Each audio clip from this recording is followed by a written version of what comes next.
think a lot of people don't know that the M4 or the AR-15, the military's version, is the M. M meaning Army, MK or Mark meaning Navy. The M4 is the longest running service rifle. You know, it's if you count the M16, that thing's been going since Vietnam and even, you know, slightly before that to today. And there's a reason for it. The platform is sound.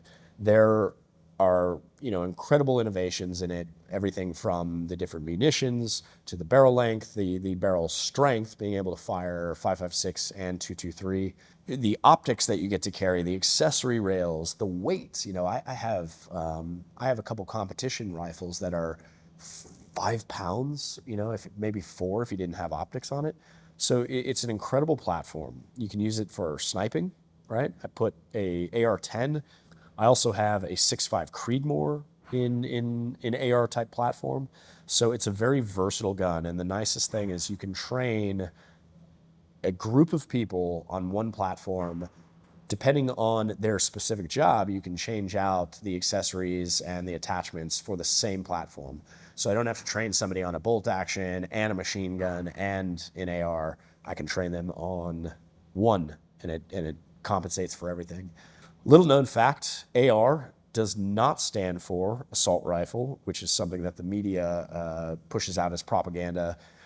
There is no assault rifle. That would be, you would have to commit an assault to call it an assault rifle. Actually, AR is for Armalite 15, which was the manufacturer of the original design, Armalite 10, Armalite 15. So something a lot of people don't understand is this rifle has been around for so long, and there's a reason for it. I think there were several attempts to replace the M4. The SCAR most notably, that happened to me overseas. SOCOM had directed that the SEAL teams would change over from a 5.56 AR platform to the 5.56 version of the SCAR, which was called the SCAR Light, and then the 7.62 version of SCAR Heavy. And that 7.62 version could be like comparable to an AK-47. So in Afghanistan, there was a big push to be able to reach out to engagements that were 1,000 yards, whereas the 5.56, that small round wasn't covering that distance. Having personally used that SCAR in training, I hated everything about it. It jammed more frequently. The adjustable gas block was screwing up everything where the gun would jam, and if it got really, really dirty, a lot of the internals were exposed to the elements. I think my personal opinion is what happened was they put so much money into the R&D of this thing that somebody couldn't just pull the plug and say, no more. Hey, I'm pausing the video right now to let you know about a free giveaway that USCCA has going on right now. Check out the link below for all the details, and let's get back to the video. So I know our snipers liked it. Several of our snipers liked the platform because they could take their sniper rifle, remove the upper, and then put on their longer sniper version or their shorter assault version. But I hated it. In fact, I carried a machine gun instead of carrying the SCAR because I was revolting against the change. I've just always liked the AR. It's lighter. The recoil is so much more manageable. You can get more rounds on target. So unless you're trying to reach out at further engagements, I wouldn't ever switch over. But if I were taking on further engagements, I would just switch the platform to an AR-10, a 6.5 Creedmoor, a Lapua, whatever that is, you know, whatever round is necessary for the job, because I get to use the same platform that I love. It's hard to say if what was first, the chicken or the egg.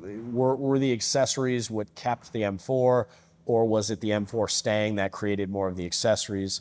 I just know that the version that I used in the early 2000s, even the one I owned personally, they were designed initially with a short foregrip. The attachment rail was very short, so you engaged a lot of your bicep, and it was a little bit more compressed. And then there was the big triangular shaped front sight.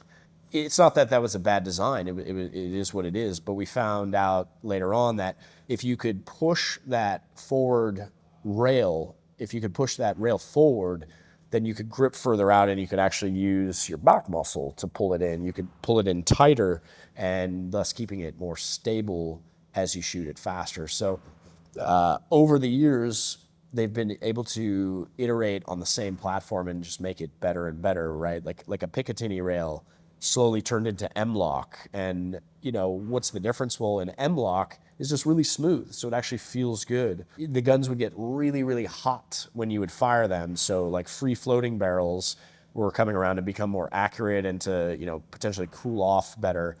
I think they all get hot. So heat tape was invented to make it so you could shoot full auto or really fast and not burn your hands. Lasers, risers now. Risers are a big thing. I've never really gotten into risers, but they are something that's been newer, and people are kind of defaulting over to risers now because you can put more attachments and not have them interfere with one another. So there's just a lot of changes that have been coming. And the interesting thing is the biggest changes are not in the gun itself. The platform is sound, and so the platform is staying.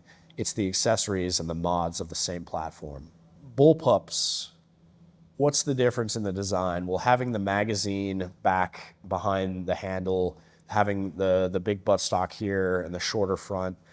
I don't want to say no time on it. I have minimal time. I've used bullpups, I don't know, less than 10 times. I've never been a big fan, and it's hard to say, am I not a fan because I don't use it enough? I always felt like manipulating the bullpups was something that I was impinged on where my gear was. I never felt like the design of a bullpup was ergonomic, meaning it wasn't comfortable and it didn't feel intuitive. And once again, I don't know if it's because I just had way more training on an M4 design, but watching it become more universally adopted overseas, that also could just be because we're flooding the market with these things. But you see it become more universally adopted, and I think there's a reason. I think people just like the way that feels better. No different than the SIG with a decocking lever and a hammer. That's a fantastic gun, but why did everyone start buying Glocks? Well, they're cheaper, but usually people are less price sensitive to guns. I think it's because there's no hammer and no decocker, and the trigger is single stage. There's no two-stage trigger, so it's just easier to learn, and I think it's more ergonomic and intuitive. I think the M4 can stay for a long, long time until we move away from traditional munitions. And I say that because you can fire massive rounds out of an M4 and it's still, will be accurate. It's the same platform you use. The 6.8 round, it's heavier. Hopefully it stops armor, and that's kind of what it was brought in for, was for second world countries coming in and, starting a war with maybe Russia or China or places where people have body armor. The 6.8 round is something that's going to have a bit more stopping power, and I think that's why we went that direction. But the M4 itself, I don't think that's going anywhere. I think the design is sound.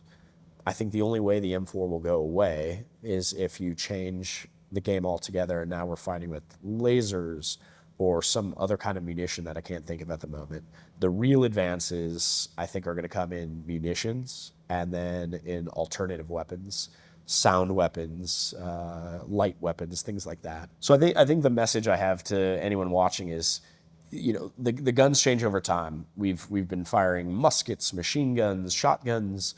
All of these rounds have their place, and they're modified based on the need of the soldier, the warfighter, the person at home defending themselves. But what it really comes down to is your training, as always. If you're not training it, none of it matters, because I fired a musket, and that's a lethal firearm, but it took me 45 seconds to load the musket, whereas trained fighters in 1776 were down to 20 seconds for a load. I would have been absolutely destroyed if I was fighting that combat. So it really always comes down to your training. No matter what the gun is, no matter what the round is, how you use it, how you employ it, the knowledge here between your ears is what matters most. If you like what you saw, let us know in the comments section. Hit that like and subscribe. Tell us if you think the M4 is the best of the best, or if there's something you like more. I have a feeling a lot of people are going to say AK-47. My personal opinion is because it's cheap and reliable. I think the M4 is a far superior rifle in terms of accuracy, the distance of like normal combat distances, and the ability to fire multiple rounds very fast and control that recoil. I'd love to hear from you guys if you have a different opinion. And as always, keep training, because that's how we move forward and that's how we progress.